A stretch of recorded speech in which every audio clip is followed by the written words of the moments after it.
Itong yan ninyo ang pag-prepare ng chicken. I mean ng kanilang meal. O, ganyan. 1 whole chicken for their breakfast. Sa mga kurimaw. Para yan sa kanila preparation sa food. Para sa kanilang pagkain.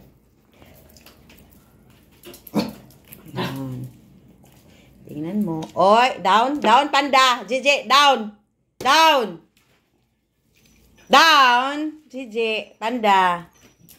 Wala pa. So, hinihimay yung buto. Kasi hindi namin sila pinapakain ng buto. Yan. 1 whole chicken yan. Yan ang kanilang ulam. Lechon chicken. Lechon manok. So, yan. Hinihimay-himay ng maliliit. Tsaka ihahalo. Mayroon ng isa dito, hindi na mapakali. Yan, hahaluin. Yan. 1 whole chicken. Good for, pila ni sila kabuksit eh? 15. Good for 15 dogs. So, isang ng kanin at ulam. Yan.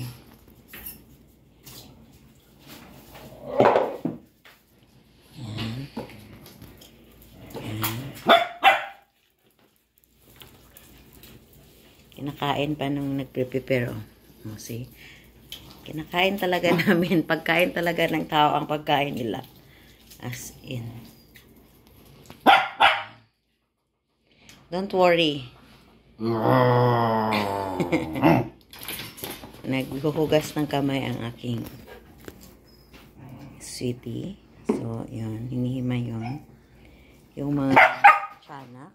Mga kumaw. Hey! Baba kayo, baba! Baba!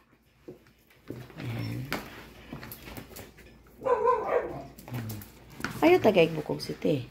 Ito bukog. Lundo. So, yan. Yan na. Ano makanon ba? Ipot-put.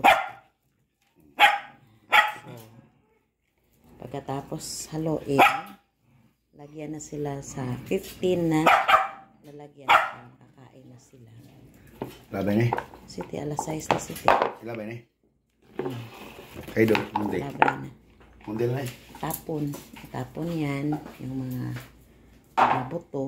Kasi hindi sila pwede makakain sa buto. So, ngayon, lagyan na sila every nila.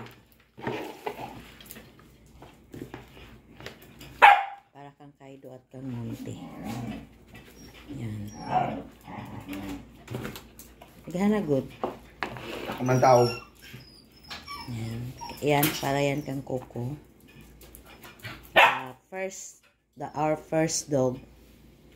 So, kang koko yan. Yan.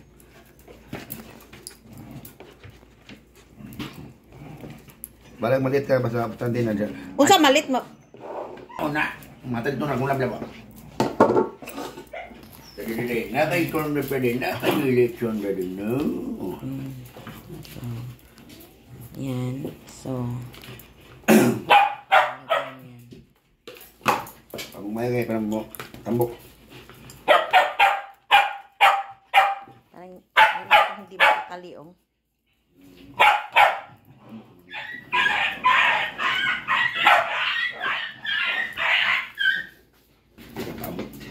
Uy.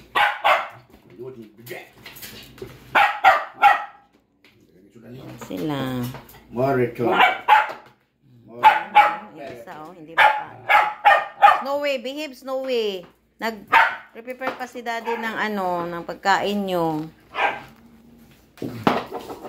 Yan. Actually, 15 silang lahat. Natay kasi si Pixie at si Takar at si Bo. Hindi, kaya ngayon lang ako nakapag-video kasi hindi pa masisink in sa akin yung pagkamatay nila. Sakit pa sa dibdib. Actually, may video ko. Hindi ko pa na-upload dito. I-upload ko yun. kapag hindi na gaano, kapag nakamove on na ako. Pa ako nakamove on sa kanilang tatlo, sa kanilang pagkamatay dahil sa parvo. Yan. So, hanggang dito na lang po sa video ito. Salamat po.